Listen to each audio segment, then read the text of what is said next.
Alright then, so another news video. We just got this today, I believe, maybe yesterday night. This was posted on the forums by Sophia or Sophian from Gameloft. Whoever it is, they posted on the forums. I saw it on Google+.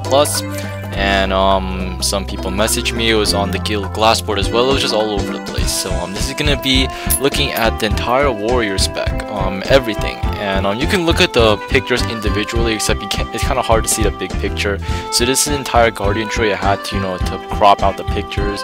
I had to edit the picture a little in order for you guys to see everything, because you can't actually see everything in the pictures they give you.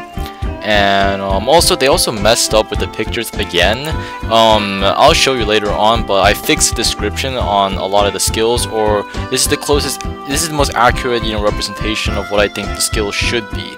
I'll explain later on, but then what they did is that past the first tier, they invested like 5 points into something. It only showed the effect of like if you invested 1 point into it.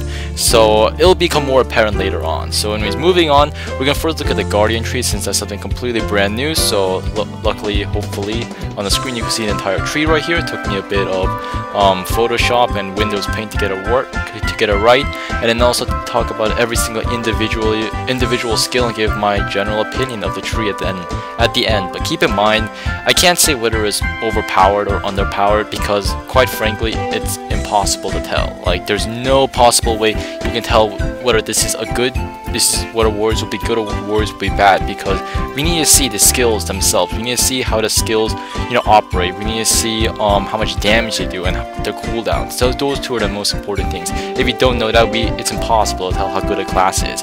So anyways, let's get on straight to it, to the Guardian tree, because they actually did some really interesting things with it, and I'm happy to discuss and share it with you guys. So anyways, this is going to be the mastery. It's actually a really short mastery. So pretty much it decreases all damage you take by 15% and increases your stamina by 20%. Overall, that's like a 40 to 50% increase in overall durability if you combine both of them together. There's nothing really changed. And then feigned weapon damage decreased by 30%. That's just so the tanks don't become super overpowered. And then this is the interesting thing, is what's not there. You do not see Guardian stance there.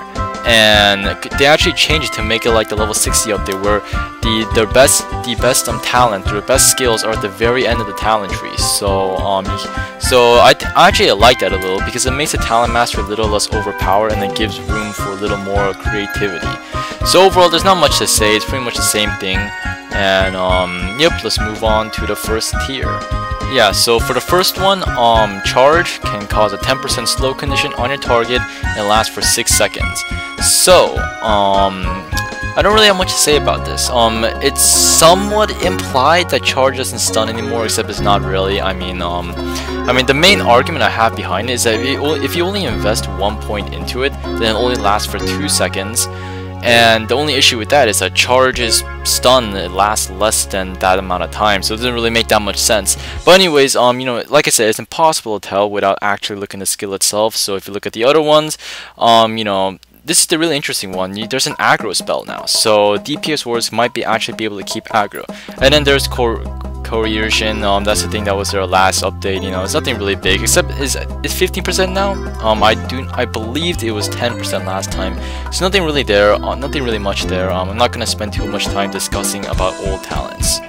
So for this tier, there's first the HP shout, and it's surprisingly pretty far back in the tank tree compared to the last update. And I think they're taking a lot of inspiration from the level 60 update, because I believe that's where it was in the level 60 update as well.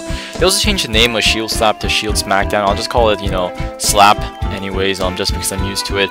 And then this time, this is something interesting. It does not stun, apparently. I don't see any, unless they added that ability inherently.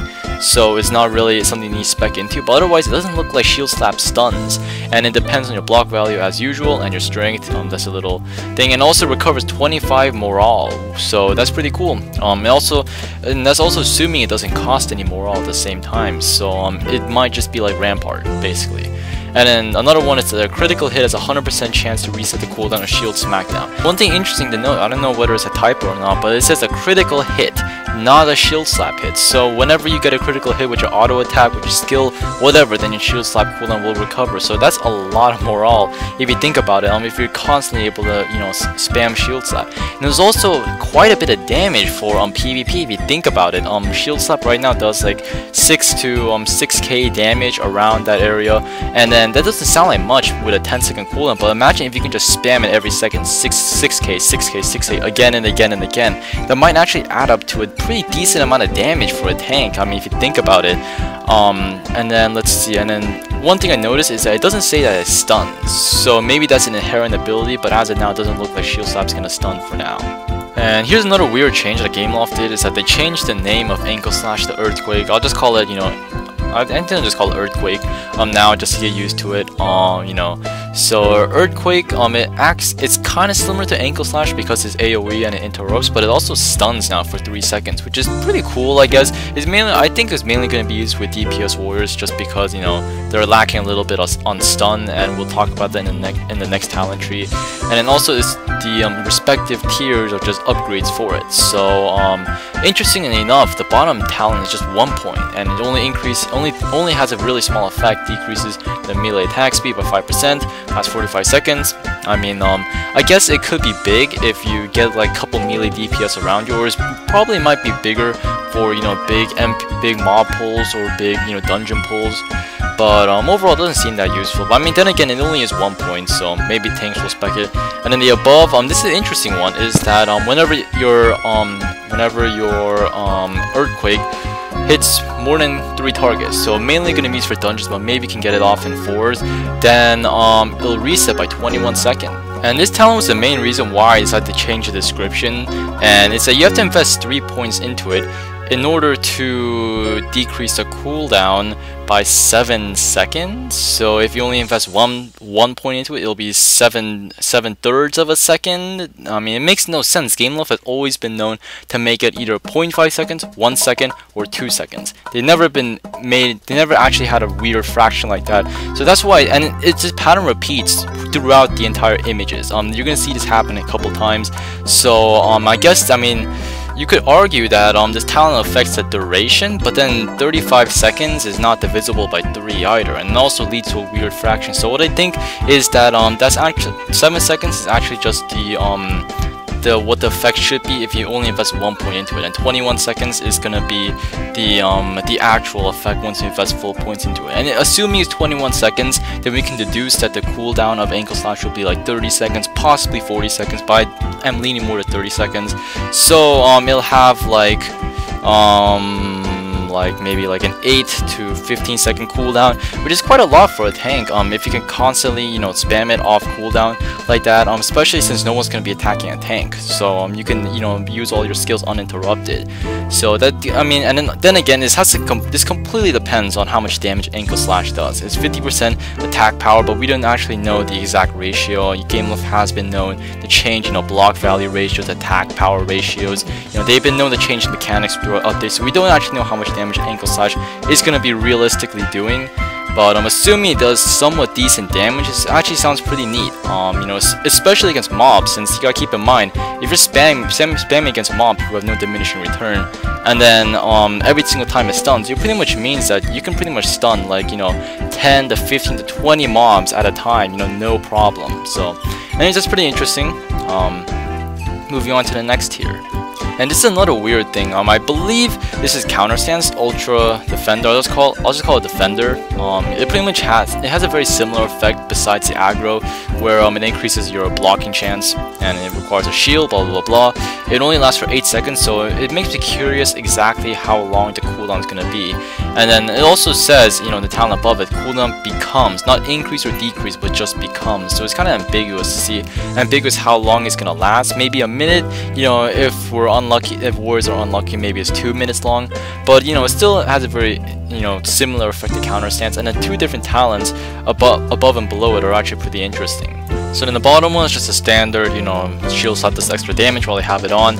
So depending on how long Defender's cooldown is, it might be useful or might just be really bad. So then the talent above it, it's gonna be completely geared towards countering magic damage. So it might be really useful for bosses like in EHL that only do magic damage, or if you're fighting against a mage, you might want to spec this. So I think it's pretty cool because it leads more variety instead of, you know, one tank spec for every single purpose. So regardless, it completely depends on, you know, how the other classes are going to be changing. So if magic damage gets really powerful, then most tanks will spec this. But if magic damage remains really weak, then most tanks will opt to pick the shield slap damage or another talent. So here's an interesting talent right here. It's gonna be Void Shield. For a moment, I'll just call it Shield because I'm used to calling Energy Shield for mages. But you know, the shield, it's really strange. It works just like the mage energy shield, is that, you know, absorbs, you know, 100% of damage you receive, 30 seconds. 30 seconds pretty much means that it'll just stay up there until it gets broken by actual damage, and it absorbs 126% or 125% of block value damage. So it'll get stronger as you get better and better gear. And 126 block value, I'm not too familiar with how much that is actually, because I don't have a tank at all. I don't know how to tank at all, so I'm not familiar how much this will actually mitigate. But you know, I don't know how useful this might be, because a lot of tank damage in dungeons especially is mitigated by the fact that you have armor on, and it might be more useful against magic damage if anything. But still, it actually is a pretty good form of pseudo healing, because if you put it up, you know, as a panic mode, if you're really low health, then it might just be, you know, 1 or 2 seconds. It might just give your healer, you know, 1 or 2 seconds, long enough to heal you back up to full health. And also, your healing, there's a talent where you increase the healing while you have it on by 15%. It's another reason why I said I think it's, you know, Gameloft messed up, because you're investing 3 points into it to increase healing effects by 5%. Originally, that makes no sense, because then if you only invest 1 point into it, how much is actually, you know, what's the actual effect? Like 5/3 healing, 5/3%? I mean, that makes no sense. You know, Gameloft has never ever done that. They always have to keep the numbers simple. And then, you know, that seems pretty cool. And then the bottom one is, I think this is a lot more helpful. I think, actually, I take that back. It looks pretty much mandatory. And the reason why is because you gotta keep in mind that tank block level is way higher than it should be, and the main reason why is because of a talent called Rampart. And every time you activate Rampart, it increases your block level, and overall it increases your block level by 270-ish%. I calculated it. So without Rampart, your slap damage is gonna be like half of what it should be, or it's gonna be way lower.